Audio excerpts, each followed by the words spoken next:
And this time around, it looks like it actually worked. Um, Hello, Karen Ferris. It's so great to have you on the show. Good morning Um, from Melbourne. yeah, so morning from Melbourne and evening from South Africa. Um, yeah, me again with my attention deficit completely stuffed it up. So we were all ready this morning to give you a brilliant show, but then I realized I scheduled everything for my time tonight. So it's in fact, I think, the 2nd of June for you. So Yes, a 2nd of June, 5 a.m. daylight. Sorry for that. Oh man. So we bumped into each other with the Verisum work, and then specifically the second book, where you did some brilliant work in the chapters around organizational change management and leadership. Um, and so that's how I got to know Karen. But if you had to take 3 minutes and tell your audience, how did you get here and what is here?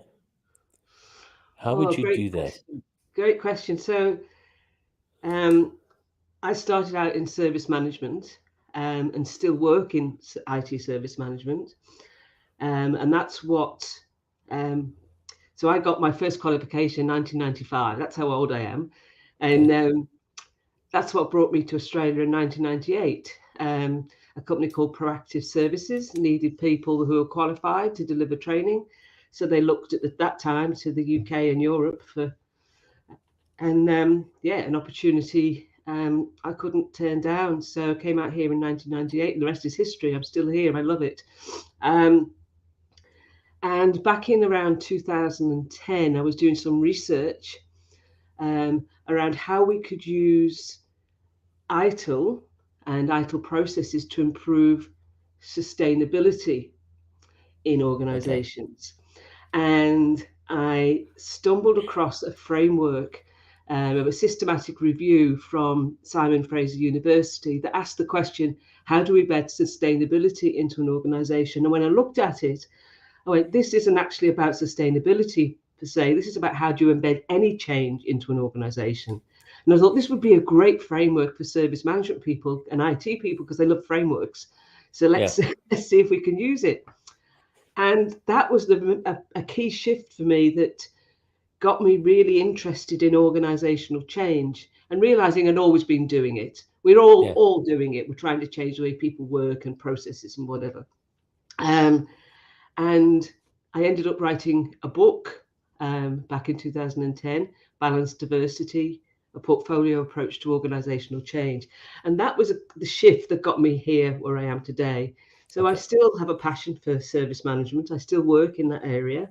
Um, but I have a real passion also for organizational change, so helping organizations transition as smoothly as possible to wherever they're trying to get and take and getting people along on the journey to make it as easy as possible to continually change and evolve. Yeah. And I think that's maybe less so of newer managers, but certainly the managers that we worked with just desperately wanted us to install something and then it must work and we must go away. Yeah, Um, and it never works like that. Yeah. no, So because it's at the end of the day, it's all about the people. absolutely. Yeah. Yeah. And if you don't change, if you don't work with the people and get them on board with a change, then it's not gonna work. You know, and I'm a firm believer. We keep saying people resist change, and I don't really believe that. I think people only resist change when it's done to them rather than with them. Yeah. Um, and if you start with, and this isn't necessarily, I've been talking about this well before Simon Sinek grabbed the why thing. Mm. um, but I've said if you have the conversation with people about why we need to make this change, um, and it's, you know, it makes sense. Like we need to stay in business, Mm. we need to be ahead of the competition. We need a bigger customer base, whatever it might be. Start with the why, and then people will get it. We often start with the what and how, like IT saying we need to do digital transformation. This is what it looks like, but why? Um, Yeah, let's yeah, just start with and how do you know it looks like that? yeah. And it's I often use the analogy that it's like if you said to me, if you were here and you said to me, we're going to drive up to Sydney tomorrow. We're going in my car. I'll drive. I'll pick you up at 8. What's missing? Why are we going to Sydney? Yeah, What's the? exactly. I I'm not mean, getting in the why car. would you bother? Yeah, you've told me what and how, but not why. So Yeah, that's the conversation we forget to have with people. So, and I find that when you have that conversation, then change becomes a lot easier because it makes yeah, sense to people. Of course, can be always a pocket of resistors, but generally, when you have those open and honest and transparent conversations, it makes all the difference, and we just forget to do it yeah. on so many occasions. Yeah, I must admit, I mean, for me, the turning point was most probably liberation management. Don't know if you can remember the book from Tom Peters. That was mid I, '90s. I don't Um, know. and he started having the conversation that became popular 10 years ago. Yeah. I mean, in the mid '90s. Mm, mm, And that was also outcomes driven involvement of people, yeah, team based, small team based, yeah, yeah. iterative working. Um, and he actually coined that the phrase of management by walking around, Yeah. which is just another way of saying, go to Gemba, um, Yeah. because most of those ideas Mm, at the stage I learned later actually mm, um, were sort of from the lean movement, and that's what I loved about it is this mm. involving people. Absolutely. Yeah, if I'm involved in making a change happen, I've got skin in the game.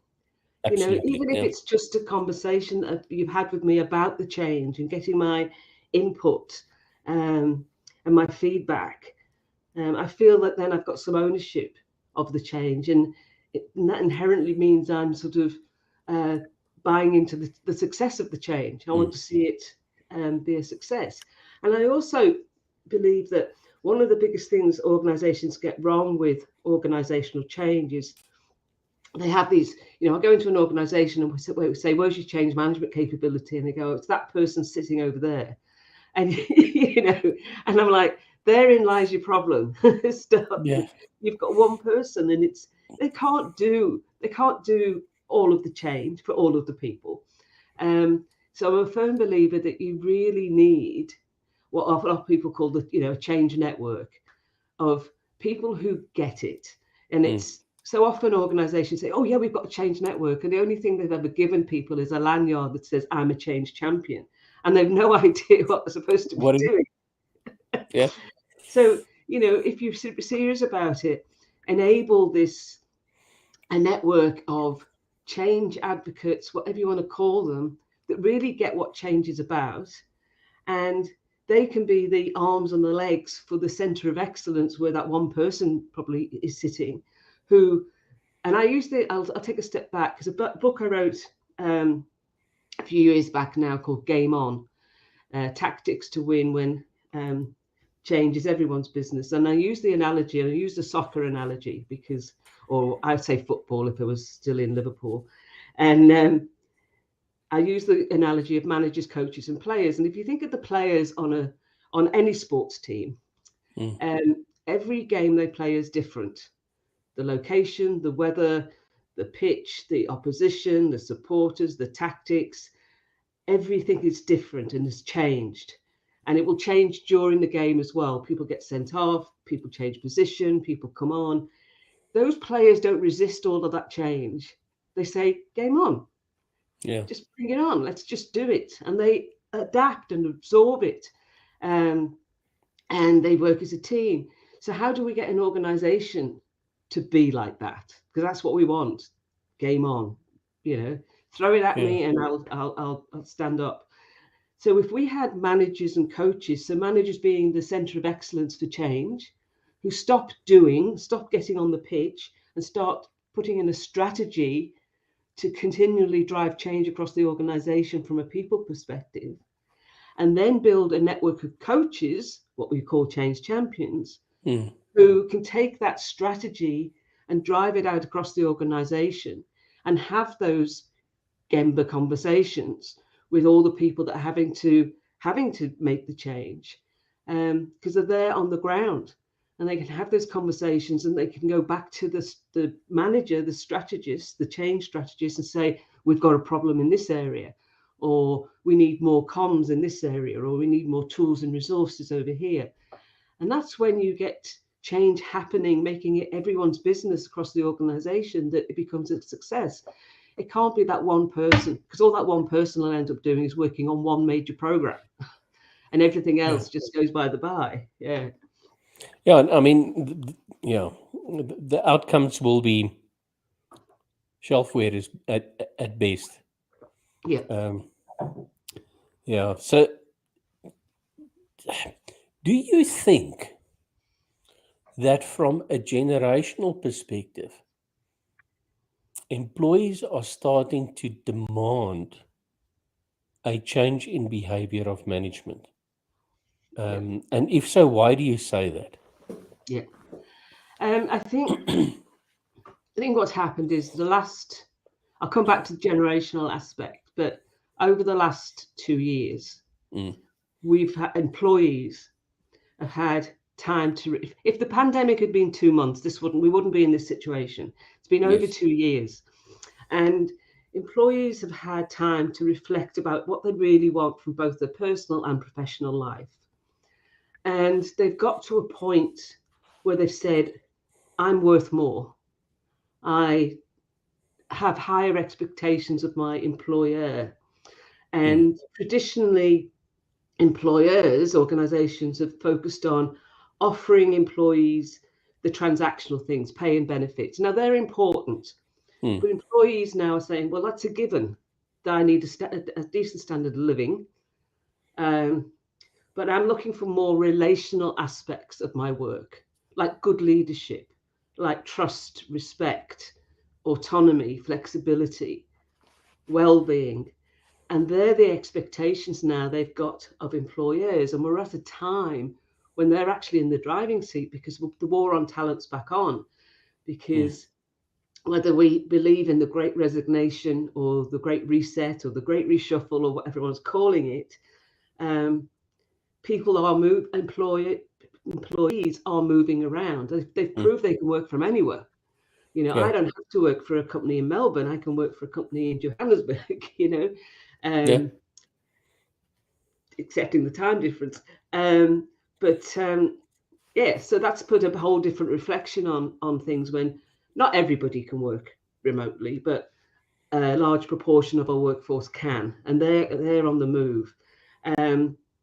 So the war on talent is back on, and organizations now they must, if they're not already, reflect on what it is that they're offering employees. Now, from a generational perspective, we're definitely seeing that the Gen Zs are absolutely saying, I want flexibility. I will not work for you unless you offer me flexibility to work when I want, where I want, and how I want. And they're really, really demanding that now. And we saw the Randstad Work Monitor report absolutely called that out, that they're saying, they're saying right out, no, I'm just not going to work for you. Yeah. Full stop. I'll find somewhere else. So it is definitely a generational thing, with their expectations are certainly higher than any other generation. But those expectations are total quality of life. It's, as you say, it's not transactional. I mean, they are willing to actually work for less if they get other stuff.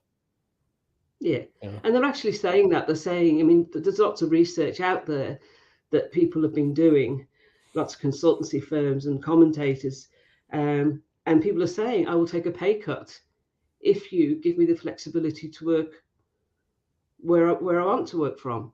And if you take into account how much the commute costs you in time and money, that pay cut actually isn't a pay cut. So it's a balance. It's saying, I'm going to save, I could save 2 hours a day. I could actually probably get rid of the car, because when I do commute, I might just use public transport and I'll put up with it, I don't have that, the expense of the travel. So I'm actually saving money. Yeah. So, and I make my own coffee, not buy coffee. Yeah, my own coffee is in any case better because I use a mocha pot. Yeah. So, Dirk, my friend from Belgium, where are we going to get the managers that will be able to deal with Gen Z attitudes? Well, I think you'll be surprised how many of those Gen Zers are the managers now. Number one. And I mean, young people, I think about my youngest son. He is, 26, 27, thereabout.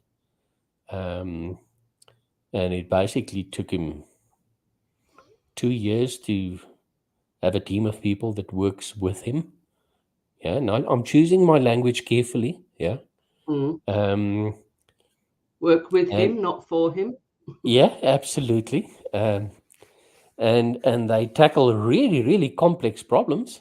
And they solve it sitting in South Africa, in a city just outside Krakow, in London, in Bulgaria, all working on the same problem.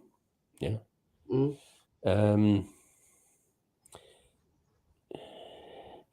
And part of it is because they can, but I think part of it is also because they want to. The diversity that's been brought to the team working on this really big challenge, and the different perspectives just brings something new and fresh, I think, to the Well, for a lot of the perspective. people that have entered the workforce over the last couple of years, they've not known any different. They've worked, remotely or between locations, and and now if you said to them, "We want you to come back into the office 3 days a week, 9 to 5," it's like, why? Yeah. Why? And Did that's I a not situation. do my job? Did I not solve the problem? Yeah. Am I not delivering the outcomes? And we've seen the response, and this is what really frightens me about the lack of leadership in our organizations, is that there's a company called Top 10 VPN, and back at the start of March in 2020, they started to monitor, or they were already monitoring, the demand for global surveillance software. And there was a spike. It went up by 80% in March 2020. Now, it shouldn't have done, but I sort of went, okay, it's a knee-jerk reaction to the fact that all of a sudden your employees are now all remote, and we've had a little bit of a panic in managers, bosses, I won't call them leaders, who have gone, how do I know that they're working? Yeah, supervisors, good call. Yeah, supervisors, how do I know if they're working? I'm going to monitor them. Now that you and I know, and everyone else listening will know, that the fact that I can see someone sitting at a desk for 8 hours does not mean they're performing. So why do you still and I can't get the mentality. Why do you think if you monitor keyboard strokes, they're being productive? So, but what's the scary thing is, and I've got the chart that I put in my newsletter a little while ago, if I can share that, you'll see the chart. That's the demand for global software. Peaked in March, and it's still going up. It's still going up. But that's just so. So it went what's up the word that I'm looking for? 71% in December last year. So it's our generation of managers that demands that crap. I know, and it's like, it's so terrible. what's happening is employees are responding. So, because they don't want the little red light or the amber light to go on to say away from the desk or whatever, because these supervisors are saying, where were you between 1 and 2 today? You weren't active. And it's scary. So we're now got what things called mouse jigglers. So mouse jigglers, mouse jigglers have been around for a long time. They were used by the police and security agencies when they seized computers. They would use them to keep the mouse active so that they didn't have to enter a Put the password. password in. Yeah. Okay. Yeah, so it was a really good reason. So now employees are buying them to keep the mouse moving when they're away from the desk. So I must tell you this. Sorry. My health insurance company, and I stopped doing that now, has got a scheme where there's extra benefits that you get if you eat healthy. So that's monitored by what you buy at the shop. And if you exercise, so that's monitored by a Fitbit or whatever. So my background is electrical engineering, light current. So at first, what people did is they just put the Fitbits on their pets, but they can see the activity, and then they would say, "No, that's not human activity."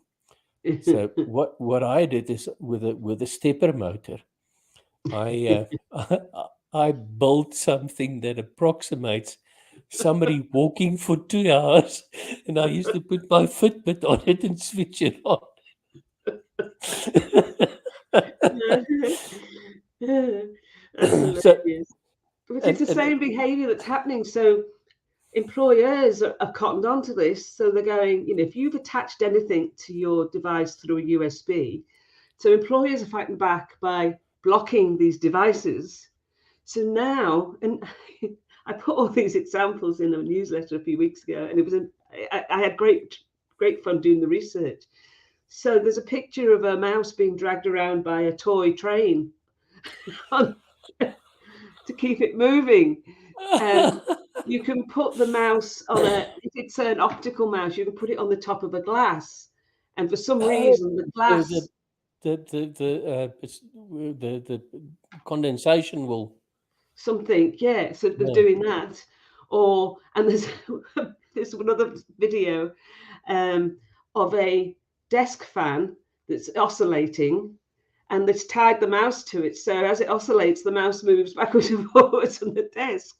So there's all these devices that, and we laugh, and I had to laugh, at the ingenuity that's going on. But yeah, But it's sad that we've got yeah. employers trying to keep surveillance happening, employees trying to, walk the system, but and it's a battle that just shouldn't be carrying out, because all employers are saying, these supervisors are saying, is I do not trust you. Yeah. And I think that's the issue, and that's the sad bit of it. That's the It sad, is and I agree, extremely Dirk. sad. It is um, it is sad. Um, but me and you have got the opportunity to, when we engage in our consulting practice with people in management positions, um, to actually show them the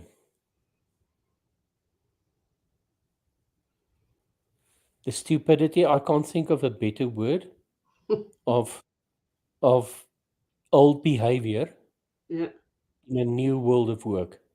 absolutely. There's Yeah, no there's just no place for it. And and it's toxic, whilst quite honestly. I it mean, is toxic, it is. If I was an employee in an organization, I know that's what they're doing to me, monitoring um, my behavior and then questioning me. This is a thing. It's then saying, where were you? You were away for 45 minutes. What were you doing? And this is conversations that are happening. I've had people tell me that these conversations are happening. mm, And I'm like, it's not about the hours I spend. It's about delivering the outcomes that you asked yeah, me to deliver.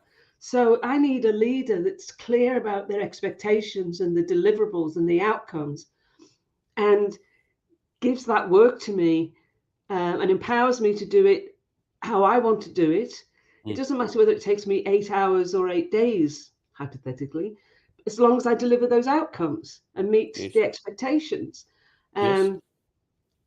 But yeah, for some reason, we've suddenly got this mentality that it's hours at a desk. And that's a mindset that just shouldn't even exist in 2022. It Yeah, but I just think shouldn't be part there. of it is also our fascination, or no, fascination is the wrong word. Our obsession Yep. with thinking that putting more controls in the work environment is going to make work better. Yeah. Um, so there's all of these things that everybody must do and comply to, and it's all just busy work, Yeah. actually. Yeah. What's the social anthropologist that died? I'm trying to think of his name now. But he wrote a book about bullshit jobs. If, Oh, I can't. I um, don't know. I know of it. I don't know who it yeah, was. Yeah. and yeah, if you so there was an interesting thing. Yeah, in the early 70s, there was this estimation that automation is going to make us so much more productive, and when they measured it at the end of the 80s, it made no difference because we found other ways of keeping ourselves busy. Why? And I can't remember if that was in the research or if this is just what I think, um, because that's the way we measured. Mm, Yeah, and so yeah. there's a lot of behavior that needs to change within the workplace, in terms of the way we think about work traditionally. Yeah, Mm, mm. and if I say we, I mean I'm most probably a Gen Xer, or very very late boomer. Um, and we actually not nice people to work for. Mm. Yeah. We're I mean, terrible people to work for, yeah, actually. I've just been amazed of what's emerging right now, and just the lack of leadership in our Mm, organizations. This behavior, and this is happening in organizations that are supposed to be forward thinking and innovative, and this behavior is emerging. And this isn't just those figures. It's not just the old traditional fuddy-duddy bosses who are doing this. This is this isn't just a little peak in surveillance. This is across the board.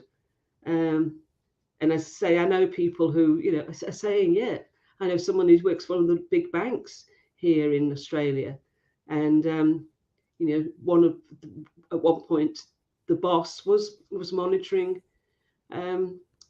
keystrokes. So he put a yeah, weight on his keyboard every time he went away from it to make it sure it was, and these are intelligent people. It wasn't an old manager. This was a fairly young person in that position. Um, so it really does worry me that we have, it's like the poor leadership suddenly being exposed. yeah. Um, and we've, So, yeah, I mean, if we look at some of these figures of the Ramstad report, mm, um, so what is this? This is flexibility. Flexibility, 18 to 24, 40% says it must be part of what they do. 25 to 34, 41%, to 44, 41%. But what really surprises me is if you look at the 55 to 67, 30%. mhm, So and what's the next one here? People who said they'll leave because of a lack of flexibility. Okay, I can understand why the 55 to 67s only 16% say they will leave because they're afraid they're not going to get another job. Um, yeah. And But they're probably the looking at numbers are high. retirement. Yeah, the numbers are massive. And I think what's going to happen if those numbers really play out, organizations will lose their talent and will be unable to attract it. And it Yeah. worries me that it's going to come to that for these organizations to realize that unless they change their employee value proposition Yes. to include things like flexibility and well-being and autonomy and all those things that Yeah, and um, self-development and and all that growth. stuff. Yeah, that's Yeah. the other thing they're looking for. I want to go to an employer where it's absolutely clear that I have a career path, that you will invest in my learning and development, and I want proof of that. Yeah. So all of those things now are the expectations, and the employers that will wake up to this fact will be the winners at the end of the day. But I'd rather Well, not they see it are the play out. winners Yeah, well, they because are the that's where winners. people are going. Yeah, that's Yeah. right. So Uh, I think the organisations that don't respond are just going to be non-existent. They will just fail because they won't have the talent that they need to be a success. Now it could take a while to yeah. play out, but Yeah. that's what's going to happen. And And the thing is, from my perspective, as consultants, there is a solution to this. I've yeah. been doing leadership development for many years now, and I worked with a large telecommunications organization here in Australia. And one of the leadership development sessions I did was about providing employees with autonomy to do the job as they saw fit.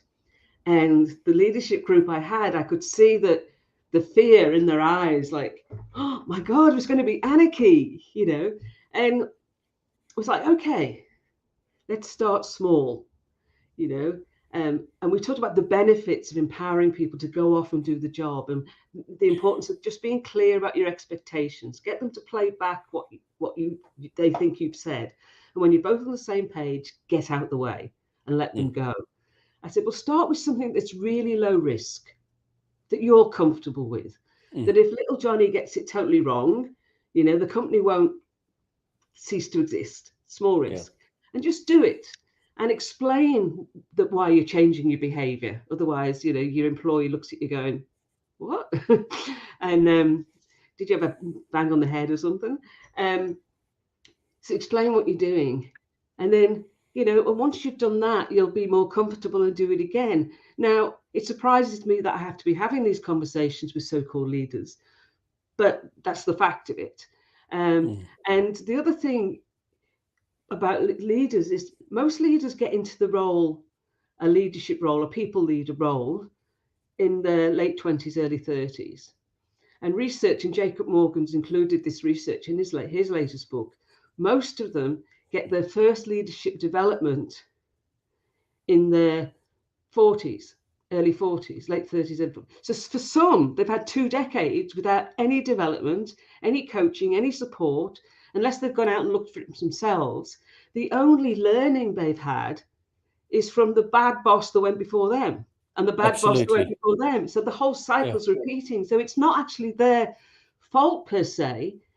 That's the only role model they've had. So they are managing, supervising the way that they were supervised. So we need to break that mold and have these conversations that I was surprised I was having to have, but now I get it. It's like, and it wasn't that these leaders didn't want to change. They did. They were eager for it. And they But absolutely the wanted metrics that the they were opportunity. measured against most probably prohibited them from behaving differently. Yeah. Yeah, but and they were so empowered themselves and so excited about the possibilities. And when they went away and did it, and I said, magic will happen. And they went away and they did it, and they said magic happened. Like, little Johnny was so enthused and so motivated and so engaged that he was a different person. And yes, they struggled not to micromanage and not to, get back and roll up the sleeves and do the job for, Johnny. But they had time on their hands again because they weren't micromanaging. So they, and then if you start small and then get bigger and bigger and bigger. So it's this, leaders look at bosses, they'll say, look at these things and go, oh my God, that's such a big mindset change. It's a massive change for my team.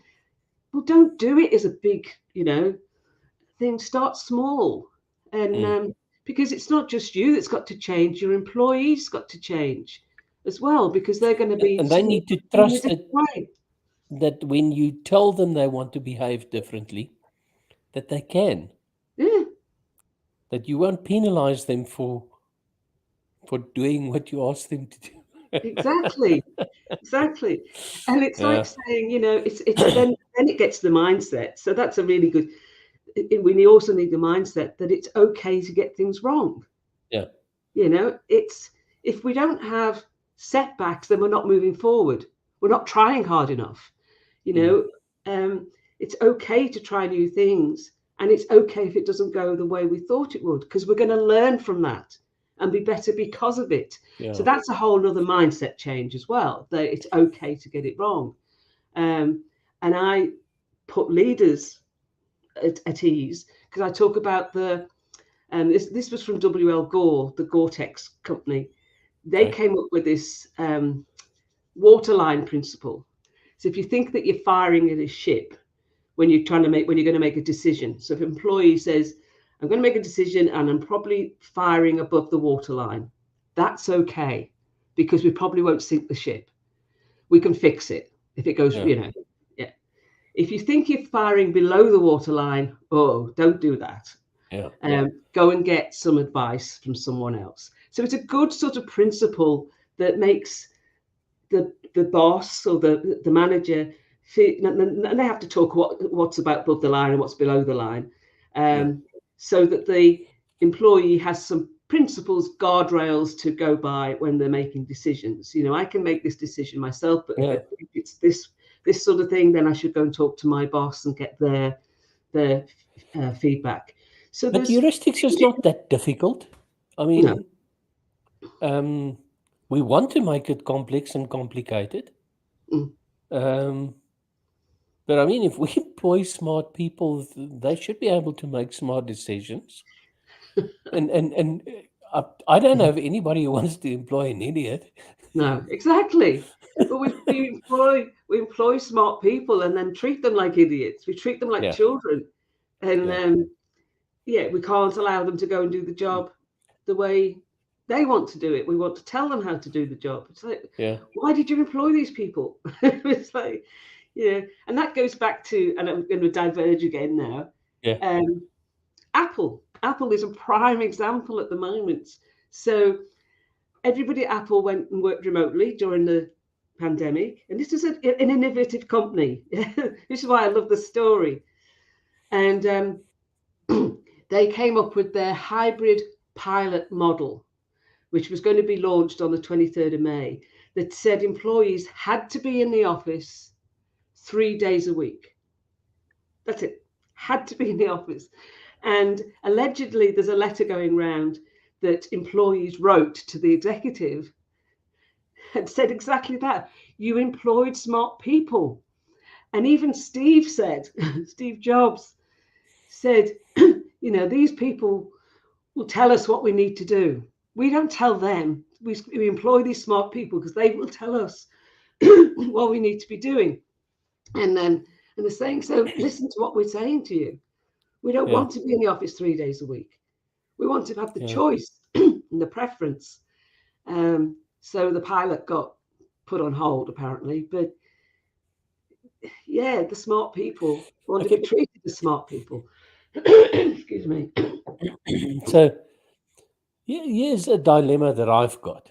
Yeah, sure. I mean, we don't want to be back in the office, especially not for our day-to-day jobs.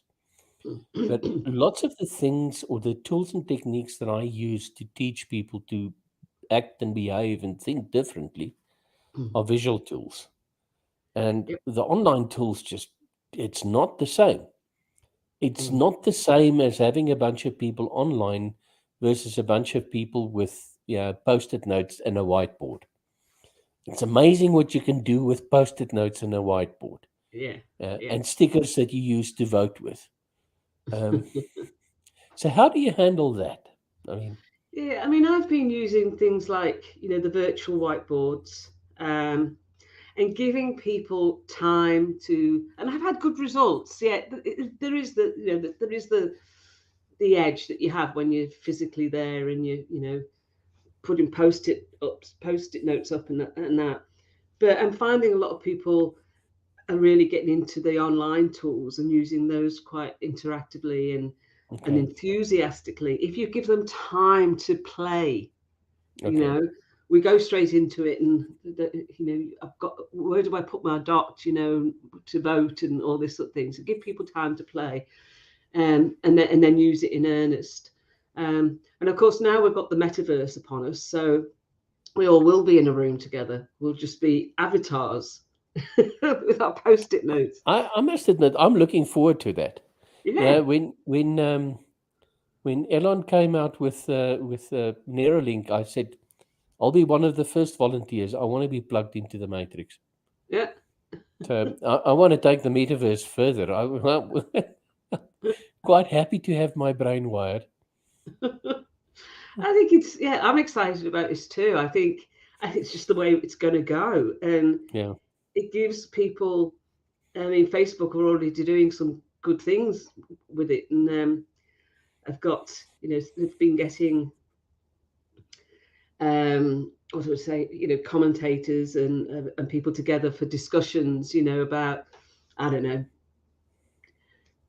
racial issues or whatever it might be. And I've watched one of them, um, where these people were chatting just as if they were in a room together, and they could see the facial expressions of the avatar, which was actually the facial expressions of the person. Um, it was quite fascinating. So yeah, I mean, I think it's the way we're gonna go, and it really allows um, the people physically to interact with those that are remote around the same work table. Yeah. It's like, and there's some great videos out there, because we've got um, Project Starline from Microsoft Mesh, Project Starline from Google, and Facebook Workrooms. And you can just Google them, Okay. look at the YouTube videos. It's fascinating stuff. It's like, whoa, and this is what's coming our way. This is what the future of work is going to look like. Yeah, and I'm looking forward to it. And I'm not Gen Z, I'm just like definitely a boomer. Yeah, but I think there are a few of us that's viewed by our what would we call them, generation companions, as a little bit strange. Okay, and I'm being generous with a little bit. uh, yeah, Well, I I've think it's always I think it's having the mindset, isn't it, about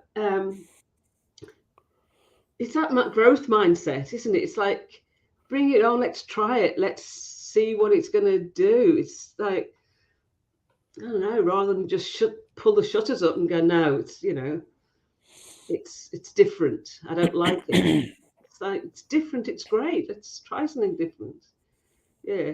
yeah. Okay. So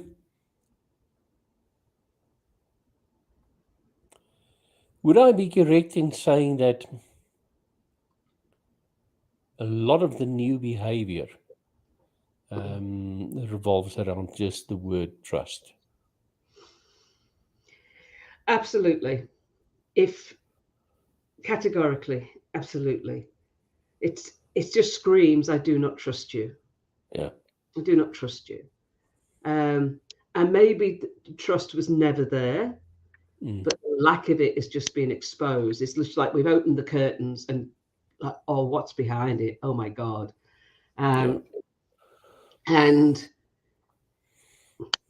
yeah, if you micromanage, if you lead with command and control, that's just saying, I do not trust you. I Mm. do not trust you to do the job the way I want you to do it.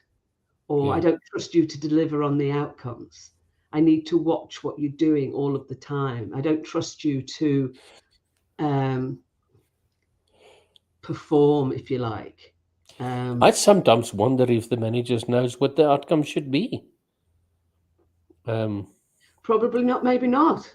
Mm, Maybe not, because if yeah, they don't, because often it's a lack of clarity of what the outcomes are. But you're right, they might not even know what they're supposed to be, which is yeah, really scary. Yeah, yeah. And I just the older I get, the more I realize that there's huge organizations that we all look to and admire that do really stupid things. If you start scratching below the surface. Um, absolutely. Yeah. Um, there was and Stephen Covey said when he somebody said to him, "But you need to trust people." The comment was, "But you don't know my people; they're not trustworthy." And the response was, "The only way to trust somebody is to trust them." yeah, So you can't expect their behavior to change first, and then you can change your behavior. Your yeah, behavior as the leader in the organization needs to change first, and then absolutely. their behavior will. Once they see it's safe, Yes. um, then your behavior is safe, Yeah. and they don't get penalized for it. Well, that's Um, right. That's having an environment of, psychological safety, yeah, which is widely talked about, which is really just, the fear that I can actually speak up, I can speak out, I can mm, challenge, I can say I need help, I can get things wrong, have setbacks. I won't call them failures, call setbacks. Um, and there's no reprimand or reprisal. It's an environment of trust. I mm, trust that there'll be no reprisal. I trust that people will hear me for what I'm trying to say. And when that plays out, that's where the trust starts to get built. And the challenge we're going to have now is that now that we've seen how much the lack of trust in so many organizations is, how do we reinstate it? Because it's the old adage, isn't it? It takes years to build and moments to lose, mm, or however it was said. Um, so that's a challenge organizations are going to have, is how to reestablish that. And that really has to start with leadership behavior, mm, leaders being able to empower and get out the way, creating an environment where there isn't, um, it's okay to get things wrong, um, creating an environment where the leaders are accountable and they're transparent and they're authentic. Um, and I think organizations have to start by defining what good leadership looks like, mm, which is those things we've just mentioned, leaders that can do those things, and then I hate the word audit, but then work out where the gap is. So if we define mm, what good leadership looks like, let's look at what we've got and make sure it's not perceived as a witch hunt.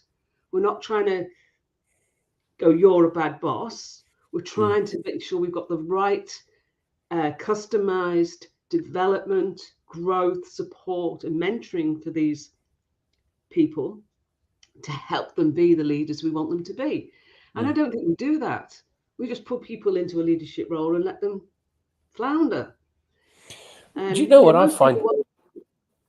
surprising is that, I mean, all the stuff that we talk about is not new. We've got 60 The years broken worth of record. examples in Toyota using it to great effect. Um, Yeah.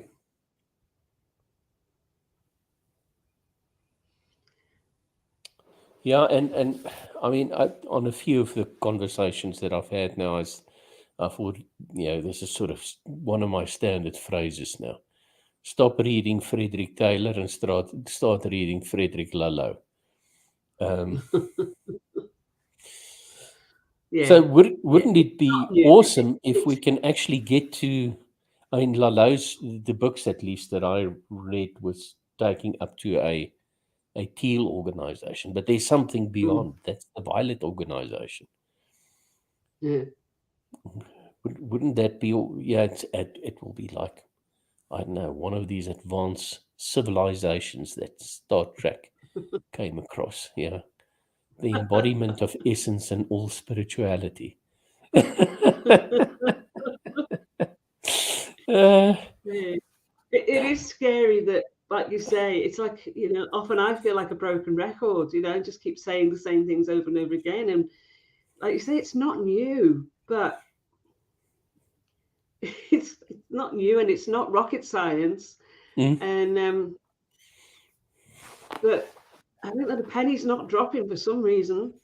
And I don't know whether it's we're going to have to see organizations just disappear massively or fail. Yeah. crash, and be able to say that was because of poor leadership, lack of trust, and the Mm, fact that the employees voted with their feet and said, I've had enough. I yeah. don't want to work for an organization that doesn't trust me. I don't want to work for one that doesn't offer me growth and development, Yeah. because, like, we don't want to train them because they might leave and go somewhere else. Yeah. It's like, you Yeah. know, No, exactly. what, And but I mean, it would be terrible if that's the case. And I think one of it's certainly one of the reasons why I try to do more work around transformation and less work about process models, mm, is for that very fact. To because I see it as a model imperative to help organizations survive by helping mm, leadership to change their behavior. Yeah. yeah, And I do see it as a model imperative because, you know, every time an organization fails, it's got a societal impact. Um, mm, so, I mean, for every person employed, in some marketplaces like ours, for instance, there's 10 direct people dependent on that person. So yeah, somebody losing absolutely. their job is a big thing. Yeah. Yeah, It's by no absolutely. means trivial. Mm, absolutely. And So you said in one of your articles that you like horror films. Why? yeah, I don't know. What I went just wrong? love horror. I don't know. I just Sorry, love horror attention movies. deficit. I like the really bad ones as well. I don't know. It's just escapism. I don't Okay. know. I don't have nightmares. I don't have. But yeah, I said that in an article because I compared leadership to a horror movie. Yeah. The how it's playing out this with the surveillance, and the conclusion is, the victim, the employee, is just going to, escape, and from the horror movie that is the organization that's no trust and monitoring software, and it's just scary. Yeah. I find But it's my actually escape happening.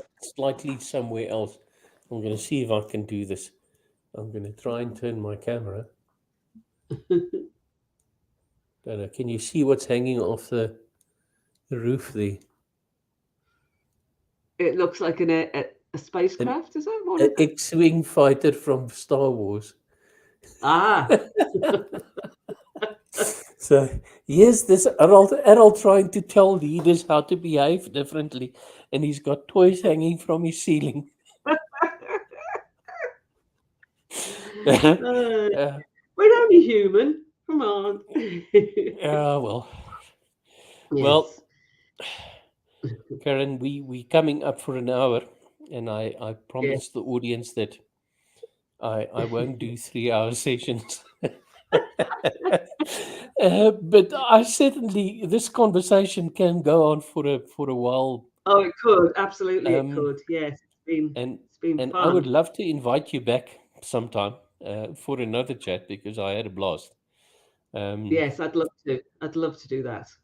before we say goodbye, is there any Yes. last words of wisdom that you think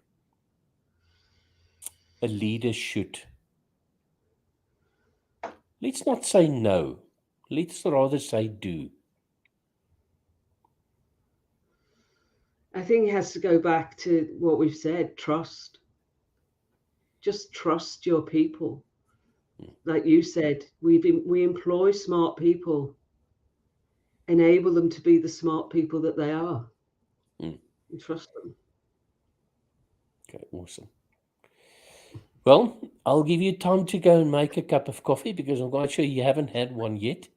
I haven't had one Um, yet, no. and this was an absolute blast. And thank you very, very much for making Oh, time I got available twice for me Take in two. short order. Yeah, that was awesome. And I'm going to end the Yes. broadcast now. But just hang around for a second or two. Oh, before I do, I need to remember to do this. If you would like to get a hold of Karen, you can do so on karenferris.com. And let her help you do the difficult things that you're battling with. Yeah. The very last thing that I want to do is, yes, I know, I promised you a book by the end of May, but I had COVID and I didn't feel that well and whatever, but I promise you it would be there by the end of June. Stay well and thank you for being here. Cheers.